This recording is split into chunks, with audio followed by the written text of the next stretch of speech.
warfare. So this guy has been on a roll lately with making movies. And Civil War, I don't like the story. I thought it was a missed opportunity to make a, you know, I know people hate it, a political movie, but I think it's sometimes justified. I think Civil War would have been a good political movie for what's going on.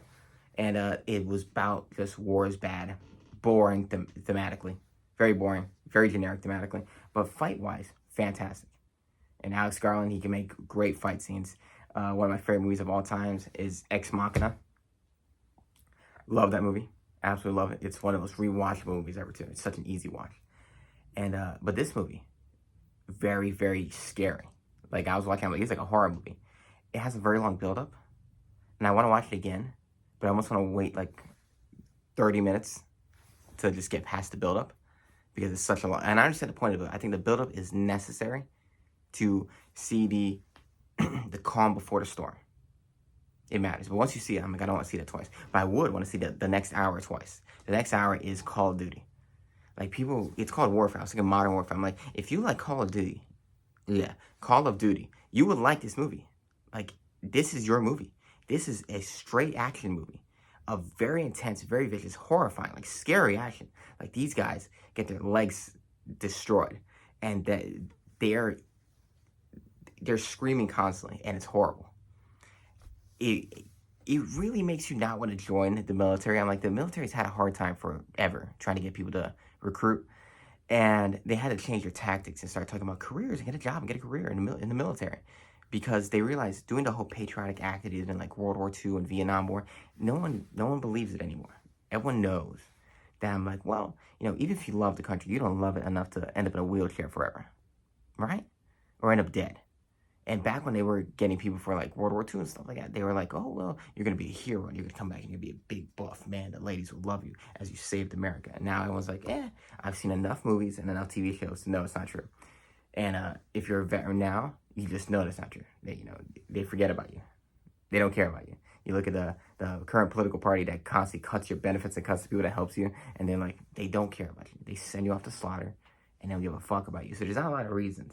And I think movies and TV shows really are the reason for that at the core, because they very much teach the public, this is what you're really in for.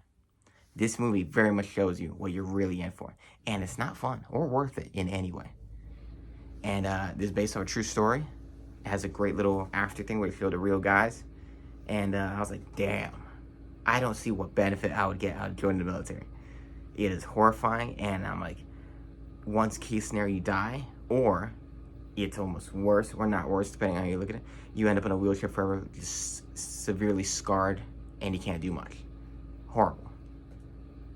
Read a tragic story about a Marine one time. He came back, he was a hero. He saved his team from a grenade, and his whole face was burnt forever. And he was a handsome dude, and he was not. And he came back to his fiancée. And just the image of them standing next to her was so sad, because she was just like, you could tell she's going to break up with him. And it's like, oh man, it's so fucked up to break up with him. But at the same time, I understand it. And then he eventually himself, and I was like, that's so sad. And I was like, but this movie's a great emphasis that, like, ooh, don't join on, don't go to war. But this is directing 101 for making action. Everything's in camera, great camera angles, phenomenal sound design. When they talk about like having concussion, blast force, shockwaves, what it does to your head, and does to your hearing, phenomenal sound, phenomenal cinematography. Like, they need a stunt category now. I'm like, why are they stalling? This movie deserves that. Well, Tom Cruise deserves it all, but just some of the best action you will ever see. Some of the best war action you ever see. And I think as a war movie, this and Dunkirk are the two greatest war films of all time. Now, Dunkirk to me is a better movie. I think Dunkirk is a masterpiece. Is this a masterpiece? I don't think it's a masterpiece, because all it is a single day conflict thing that goes in real time. But I do think as a war movie, for the category of war movies, I think it beats every other war movie. I really do. Like, because war movies, I'm like, they do feel like movies. This doesn't feel like a movie. It feels like you're really there, and it just feels like you are witnessing this event, and then it's over. And it's a short event, but it's that. So I'm like, I think as a war movie, just war movie, not as a movie. I think as a regular movie, I can understand people not like it because it doesn't really have a story. And I'd be like, as a regular movie, I could easily be, it would easily be like a 3. But as a war movie, give it a 4.5. I think as a war movie, it works perfectly as what it's going for. I'm like, it works perfectly as just being in real time, showing you a battle, showing you an event. And I'm like, this is what a war movie should do. This is why I love Dunkirk.